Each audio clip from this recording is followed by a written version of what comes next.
Today, the Catholic Church inaugurated its 267th Pope. The Vatican says 200,000 faithful gathered in St. Peter's Square. Leo XIV, the first American Pope, vowed to work to unify his church and the world. CBS's Chris Livesay was there.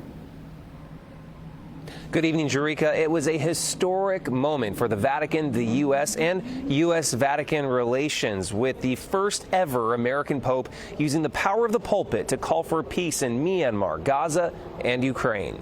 Pope Leo XIV rolled into history with the weight of the world on board.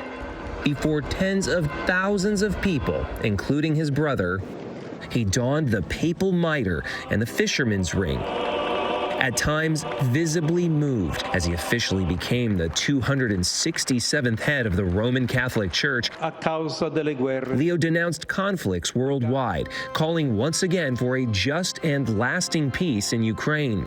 President Volodymyr Zelensky was in the long line of dignitaries that included Secretary of State Marco Rubio and Vice President J.D. Vance. The three men later met. It was the first time for Zelensky and Vance since their fiery exchange at the White House in February. I think it's disrespectful over Russia's invasion of Ukraine.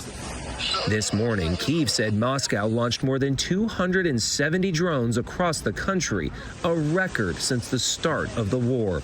Leo has offered to host peace talks at the Vatican. The American Pope diving straight into global conflicts, armed with a keen ability to listen, says Canadian Cardinal Michael Cherney. In any group, he's the least to speak. Doesn't speak, much, so but listens a lot, which Pope Francis already said is believe it or not, is the key to world peace. We listening.